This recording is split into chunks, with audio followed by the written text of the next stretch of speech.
Hey everybody, and welcome back to another Northcard video, inspired by our newest playthrough on Conquest, where we chose the bonus 5% extra production for our Loremasters. I was sort of disappointed when I saw the impact the favor had in-game, so I went ahead and did some math, because I was really curious to see how good is this bonus really. So let's see what I found. Okay, so here we are with the little spreadsheet that I made. In here you can see the basic production of a Loremaster, and I split it up as in the production that it says at the top of the game, how much it produces per month, which is times 6 that number, and then how much it produces per year, and that's 12 times this number obviously. And I was curious, how good is this bonus? The silver one that we chose in the game is 5%, but there's also sometimes the option to get the golden bonus, which increases it to 10%. So in game, this number, it shows as 3.1, which is why I got so heavily disappointed by what the impact is. And when I chose the bonus, I told myself I'm choosing this because I'm hoping from this bonus to get, mostly I wanted to get hibernation faster. And hibernation as Bear Clan is usually my third lore, so we're looking at how much does this 5% increase help me get hibernation.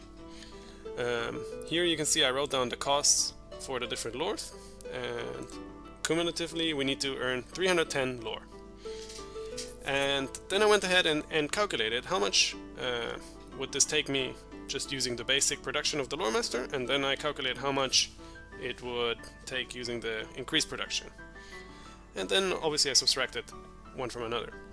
And we can see, just by taking this 5% bonus, I'm getting hibernation, or my third lore in general, around 1 month faster. And this sort of confirmed why I wanted to take the bonus in the first place. It helps me get hibernation in time for winter. It helps me get there 1 month earlier, which is perfect. That can make exactly the difference between getting it in winter and healing up your units, or getting it just after winter when it's basically useless. So this result already was perfect for me because it sort of confirmed what I wanted to take. But I went a bit deeper and I wanted to see what other use can I get out of this bonus. And another big benchmark for me in game is usually when I get my first blessing. In most of my games the first blessing is gonna be Yurts, so it gives me 15 stone and 10 iron, which will help me snowball faster. And calculating with the same numbers, I found that just using this extra 5%, I can get Yurt's blessing almost 2.5 months faster. And that's a lot, because if you think, I can use the 15 stone, for example, to get an altar, and then my altar will be working 2.5 months longer. So it's excellent.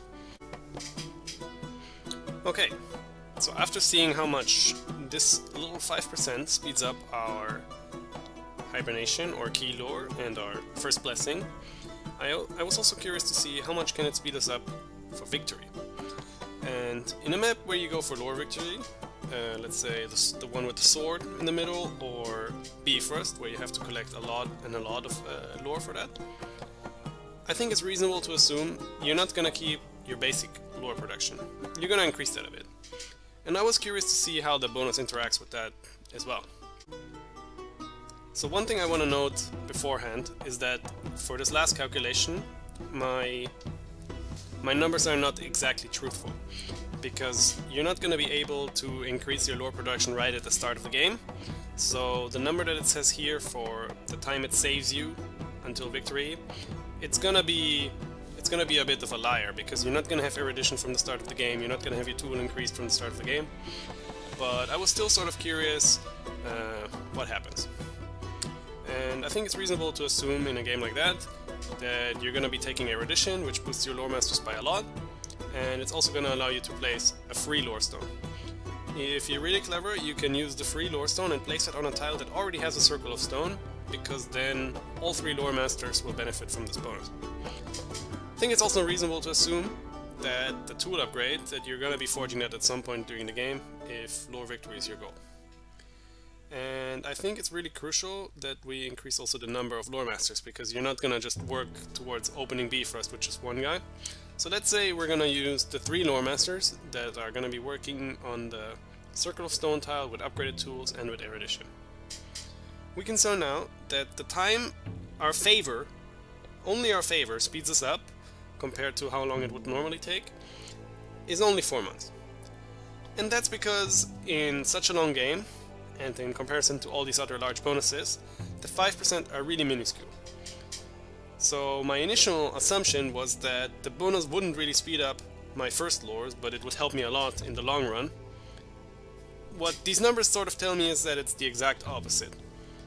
My first initial lores, which are really crucial for me to get them early because they help me snowball faster, they will be sped up by a significant amount. Whereas my final victory, if I really commit to it, it's really not going to be affected that much. Obviously, 4 months are nothing to laugh at, and it's still going to make the difference between you having to suffer endless attacks by the AI and you finishing on time. One last thing I wanted to note, however, is that you also have other sources of lore. So usually in a game you might have sailors, and you have the lore that's produced by your population in general. So the 1 month increase that I get for having this favor, it's slightly overshadowed by the fact that my lore production is a bit higher usually. So the actual impact is not quite as high. But I think it's still relevant.